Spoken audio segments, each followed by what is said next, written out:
Halo semuanya, Assalamualaikum warahmatullahi wabarakatuh. Kami dari kelompok 11, pada kesempatan kali ini kami akan membahas analisis dan interpretasi laporan keuangan koperasi syariah, khususnya pada perusahaan koperasi karyawan syariah pada periode tahun 2022 dan 2023. Sebelum mengetahui gimana sih kondisi koperasi syariah itu yang sehat itu gimana, di sini kami akan menjelaskan tentang pengertian dari koperasi syariah, tujuan koperasi syariah, dan landasan hukum dari koperasi syariah. Langsung saja masuk ke materi yang pertama, yaitu koperasi syariah.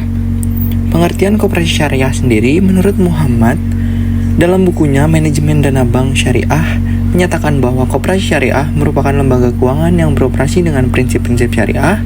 Kegiatan yang dilakukan meliputi penghimpunan dan penyaluran dana melalui berbagai akad yang sesuai dengan syariah, seperti mudharabah, musyarakah, murabahah, dan ijarah. Sedangkan menurut Adi Warman Akarim menjelaskan bahwa koperasi syariah adalah lembaga ekonomi umat yang berfungsi untuk menghimpun dana dari anggotanya yang menyalurkan kembali dana tersebut dalam bentuk pembiayaan syariah. Seluruh aktivitas koperasi syariah harus bebas dari unsur-unsur yang dilarang dalam Islam, seperti riba, goror, dan maisir. Koperasi ini hadir sebagai sarana untuk meningkatkan kesejahteraan sosial dalam rangka keadilan dan kebersamaan. Selanjutnya ada di tujuan koperasi syariah.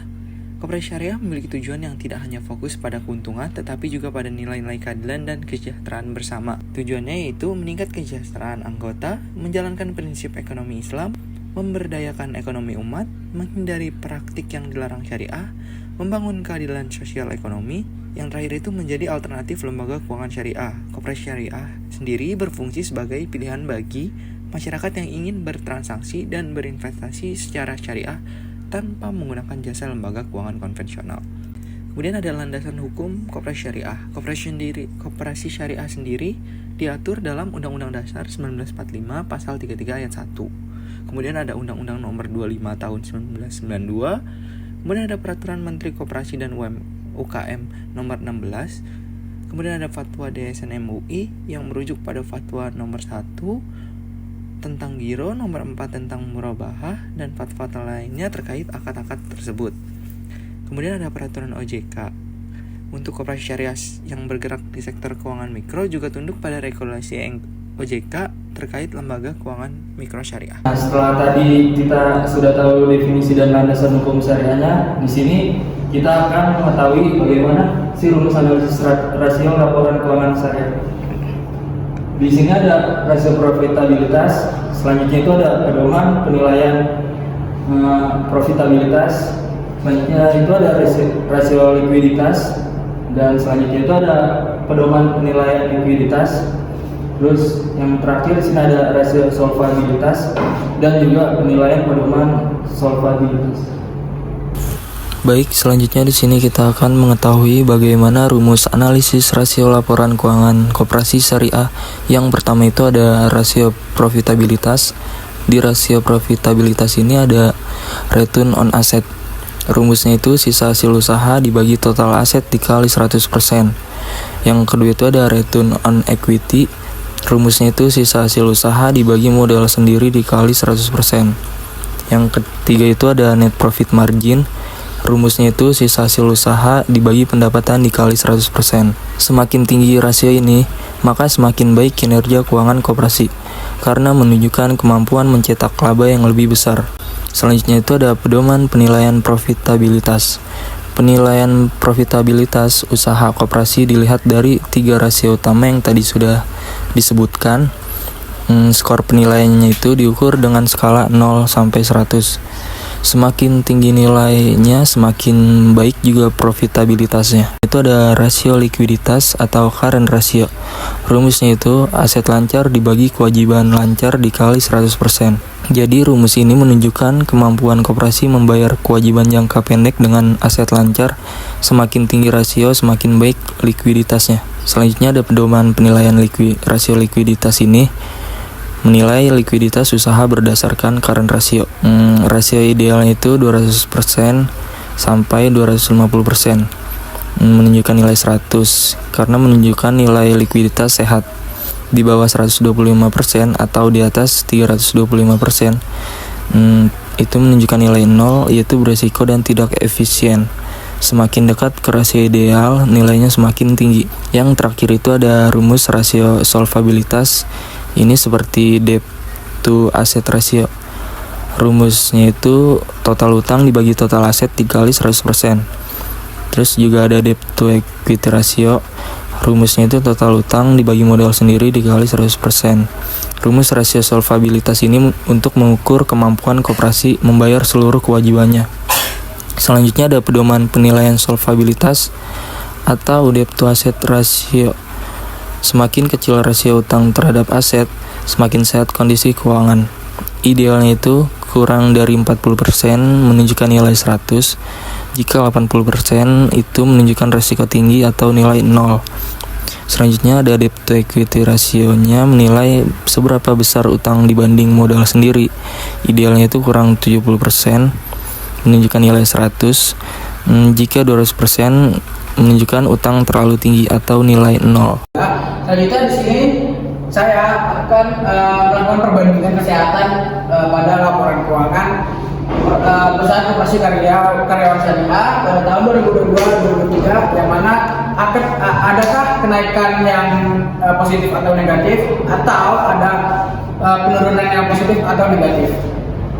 Nah, yang selanjutnya adalah dengan melakukan perbandingan rasio dari tahun 2022 dan tahun 2023, yang dimana itu mencakup rasio profitabilitas, rasio likuiditas, dan solvabilitas.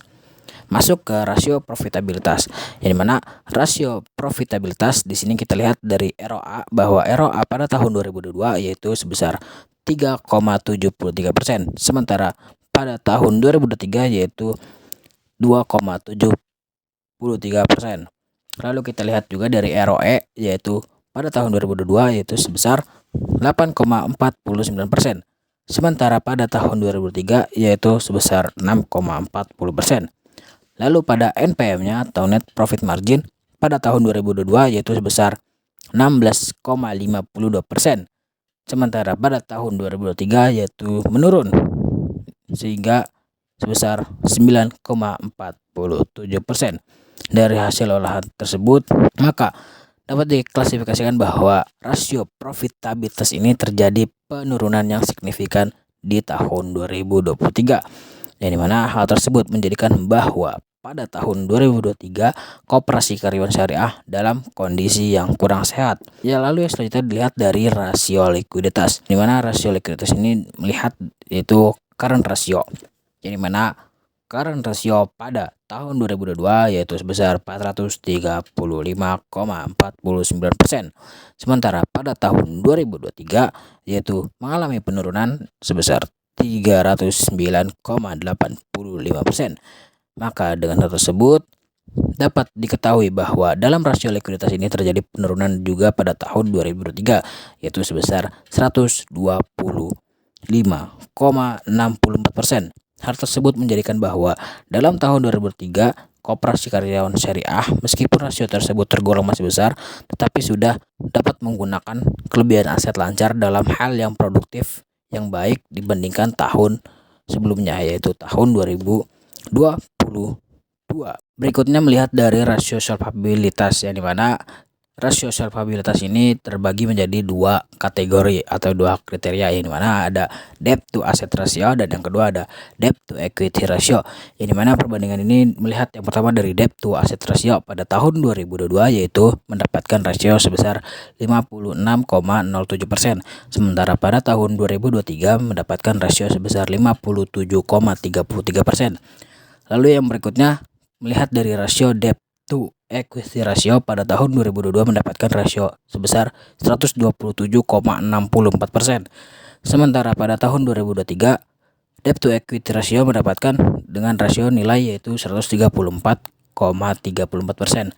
Nah, dari hal tersebut dapat diketahui bahwa dalam rasio solvabilitas ini terjadi peningkatan yang negatif dari debt to asset ratio dan debt to equity ratio yang menunjukkan penambahan proporsi utang terhadap aset itu sebesar 1,26% pada debt to asset ratio dan modal atau debt equity ratio 6,7%. Oke, untuk kesimpulan analisisnya, jadi Analisis menunjukkan bahwa kesehatan keuangan koperasi syariah pada tahun 2023 mengalami penurunan dibandingkan tahun 2022, khususnya pada aspek profitabilitas dan likuiditas. Kinerja stabilitas yang memburuk juga menimbulkan peningkatan risiko struktural dalam pendanaan. Oleh karena itu, koperasi perlu mengambil langkah strategis melalui efisiensi operasional, optimalisasi lancar, penguatan struktur permodalan, serta perbaikan tata kelola keuangan untuk menjaga keberlanjutan usahanya. Sekian pemaparan dari kami. Terima kasih. Wassalamualaikum warahmatullahi wabarakatuh.